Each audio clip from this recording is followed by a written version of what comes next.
আমাদেরকে আয়নাঘরের ভয় দেখানো হয়েছে। জিয়াউর রহমান নিজে রাষ্ট্রবিজ্ঞানী ছিলেন না, রাজনীতিবিদ ছিলেন না, কিন্তু রাষ্ট্রবিজ্ঞানীদের সম্মান করতেন।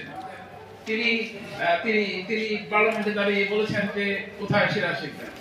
তিনি আবার বাকশাল করেছেন। সুতরাং স্বাভাবিকভাবেই রাষ্ট্রকে নিয়ে রাষ্ট্রবিজ্ঞানীরা কথা বলবে, গবেষণা করবে, আলোচনা সমালোচনা করবে, সেটাই উচিত, সেটাই আমাদের রাষ্ট্র ব্যবস্থায় নিয়ম হওয়া উচিত।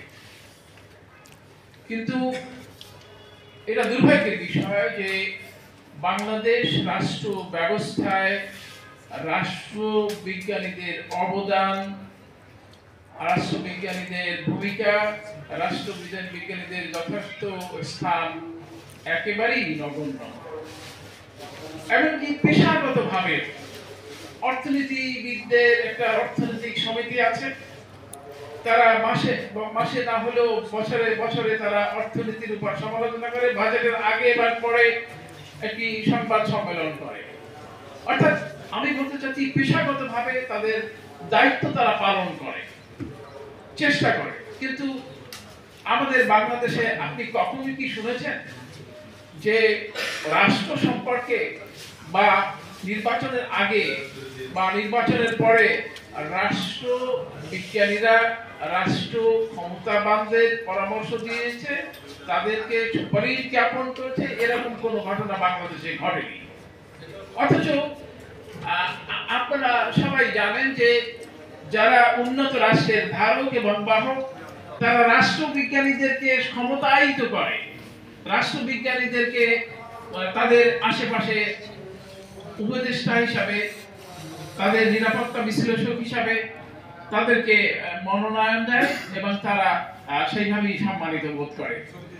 আমার বলতে ইচ্ছা করছে যে একটি ব্যতিক্রমের ঘটনা বলি, যে জিয়াউর রহমান নিজে রাষ্ট্রবিজ্ঞানী ছিলেন না, রাজনীতিবিদ ছিলেন না, কিন্তু রাষ্ট্রবিজ্ঞানীদের সম্মান করতেন। প্রফেসর তালুকদার মনিরুজ্জামান ছিলেন এই দেশের রাষ্ট্রবিজ্ঞানীদের একজন সেরা ব্যক্তি।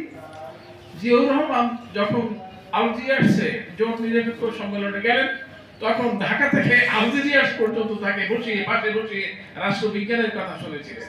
ইমাদুদ্দিন আমাদের প্রিয়জন, আমাদের এই জাতির অভিভাবক। আপনার শুনলে ভালো লাগবে যে জিয়াউর রহমান অনেকবার তাকে বঙ্গভবনে ডেকেছেন এবং এই সার্কের যে উদ্যোক্তা, এবং আমার বলতে ভালো লাগছে যে এই সার্কের যে গ্রুপটি তার মাথায় দিয়েছিলেন, এটা হচ্ছে প্রফেসর ইমাদুদ্দিন। তো এই যে আমাদের অর্জন, রাষ্ট্রবিজ্ঞানীদেরকে যদি আমরা মূল্যায়ন করি তাহলে পরেই সেটা সম্ভব হতে পারে। রাষ্ট্রবিজ্ঞানকে যদি ধারণ করি তাহলে তা হতে পারে। রাষ্ট্রবিজ্ঞান তো একটা বিজ্ঞান, অর্থাৎ রাষ্ট্র কিভাবে চলা উচিত সেই বিজ্ঞান ব্যাকরণ রাষ্ট্রবিজ্ঞানে লেখা আছে। যাই হোক, এটা আমাদের রাষ্ট্রবিজ্ঞানী বা আমাদের গোটা জাতির জন্য একটা দুর্ভাগ্যজনক ঘটনা যে আমরা কোনো বিষয়ে জাতীয়ভাবে ঐক্যমত্য পোষণ করতে পারি না, কোনোভাবে না। আমাদের জাতির পিতা সম্পর্কে, না আমাদের রণকৌশল সম্পর্কে, না আমাদের জাতীয়তাবাদ সম্পর্কে, না আমাদের উন্নয়ন কৌশল সম্পর্কে একটা বহুদা বিভক্তি ইত্যাদি আছে। যাই হোক, আমরা এই রাষ্ট্রবিজ্ঞান সমিতি আমরা গঠন করি 2019 সালের দিকে, এবং আজকে আপনারা যাদের দেখছেন রাষ্ট্রবিজ্ঞানীরা যারা আছেন, যেমন প্রফেসর নাজনীন, যেমন প্রফেসর নজরুল ইসলাম, যেমন প্রফেসর মেজবাহুল আলম, যেমন নজরুল ইসলাম, যেমন আগেই ছিল মাঝখানে সমা রেজা ইসে গিয়েছিল, জাপান গিয়েছিল, কিন্তু আমাদের ছিল শরীর। সবাই আমরা বিশেষ করে অরাষ্ট্রবিজ্ঞানী যার কথা আমরা বলি, যার যেখানে আমরা বসি, যার যত্নে আমরা এতদিন কাজ করে আসছি, জি হাসান আমার প্রিয় শিক্ষক, প্রফেসর মঞ্জুদ্দিনের সুযোগ্য সন্তান, সবাই মিলে আমরা এটাকে গড়ার চেষ্টা করছি। তো আমরা সুখের সময় কিন্তু কথা বলিনি, আমরা দুঃখের সময় ঝুঁকে নিয়ে নাজিম বারবার ব্যাখ্যা করছেন যে কিভাবে আমার মতো সামান্য মানুষও আমরা ঝুঁকির মুখোমুখি হয়েছি, আমাদেরকে আয়নাঘরের ভয় দেখানো হচ্ছে ইত্যাদি ইত্যাদি। যাই হোক, আজকে যে বিষয়টি সেই বিষয়টা আমার মন্তব্য খুব সংক্ষিপ্ত হবে, তার কারণ সময় অনেক কার্যকর নাই, সময় নেই আমাদের। সুষ্ঠু নির্বাচন কার্যকর টেকসই সংস্কার, এই জন্য যে প্রস্তাবনা আমরা প্রফেসর নজরুলের মাধ্যমে উপস্থাপন করেছি সেটি একটি প্রস্তাবনা। এই প্রস্তাবনাকে সমৃদ্ধ করার করে যে সমস্ত বক্তব্য আমাদের এখানে উপস্থাপিত হয়েছে সেই বক্তব্যগুলো আমরা সমন্বিত একত্রিত করে আমরা প্রথমত নির্বাচন সংস্কারের জন্য যে কমিশন হয়েছে সেই কমিশনে উপস্থাপন করব এবং পরবর্তীকালে যে নির্বাচন কমিশন গঠিত হয়েছে সেই নির্বাচন কমিশনও আমরা সামষ্টিকভাবে প্রতিষ্ঠানিকভাবে আমাদের এই রাষ্ট্র বিজ্ঞান সমিতির তরফ থেকে আমরা সেখানে উপস্থাপন করব। আর দ্বিতীয় কথা হচ্ছে যে আমরা মাঝে মাঝে আপনাদেরকে কাছে টানার চেষ্টা করবো, আপনাদেরকে অভিহিত করার চেষ্টা করবো, আপনাদের দ্বারা আপনাদের কাছে নিয়ে পথ চলার চেষ্টা করবো।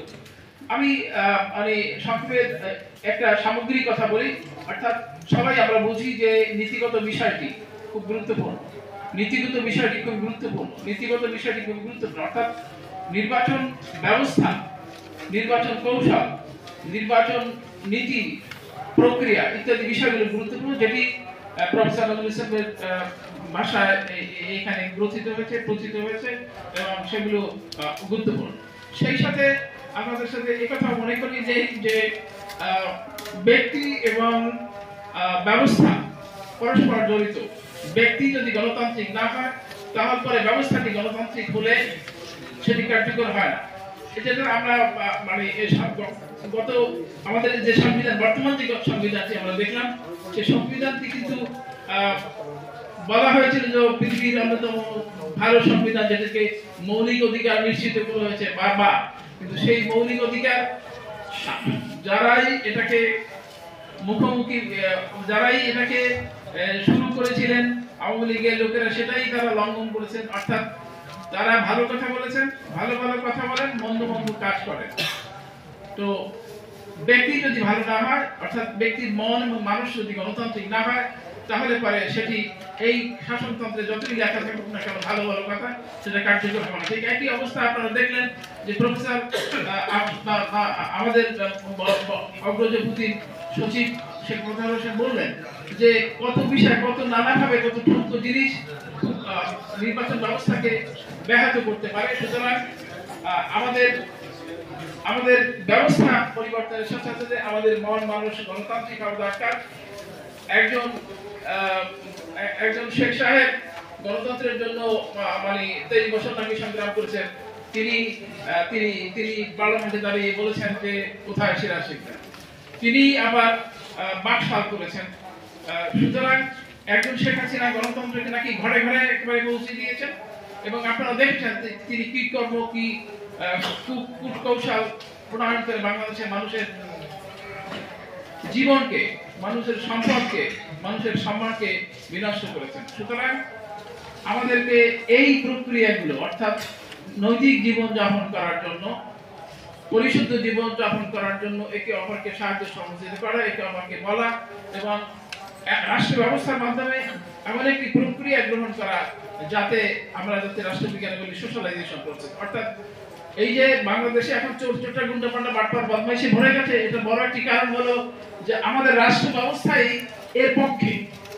অর্থাৎ রাষ্ট্র যদি আপনাকে বলে যে ভালো হও, তাহলে আপনি, রাষ্ট্র যদি আপনাকে বলে যে আয়েশ করুন অস্ট্রেলিয়ার মতো, তাহলে তো আপনি দুর্নীতিগ্রস্ত হবেন। সুতরাং রাষ্ট্র ব্যবস্থাকে শিক্ষা ব্যবস্থার মাধ্যমে, গণমাধ্যমের মাধ্যমে, সিনেমার মাধ্যমে, টেলিভিশনের মাধ্যমে, নাটকের মাধ্যমে, কথাবার্তার মাধ্যমে, সংলাপের মাধ্যমে গোটা জাতিকে একটি নৈতিক বিপ্লবের দিকে যদি ফেলে দিতে পারে, তাহলে পরেই আমাদের এই জাতির উদ্ধার হতে পারে। যদি আমরা চাই যে আমাদের ভালো নির্বাচন ব্যবস্থা হোক, শাসনতন্ত্র হোক, আমাদের গণ অধিকার হোক, সেটি আমাদের মন মানুষের উপর নির্ভর করবে। এই মন মানুষকে গড়ে তোলার জন্য আমরা সকলেই যেন চেষ্টা করি। রাষ্ট্রবিজ্ঞান সমিতি চেষ্টা করে যাবে, আর রাষ্ট্রবিজ্ঞান সমিতি, রাষ্ট্রচিন্তা পরিষদ এটা করে যাবে। এবং আপনারা একটু আগেই আমাদের উপস্থাপক বললেন যে আপনারা যারা রাষ্ট্রচিন্তা সম্পর্কে চিন্তা করেন, আমাদেরকে সাহায্য সহযোগিতা করেন, একটু বসবেন। আমরা এটাকে প্রাতিষ্ঠানিকভাবে আরো বড় করার, আরো ক্রিয়াশীল করার আমরা চেষ্টা করব। আপনাদের সহযোগিতা কামনা করে সবাইকে ধন্যবাদ দিয়ে এখানে শেষ করছি। আল্লাহ হাফেজ।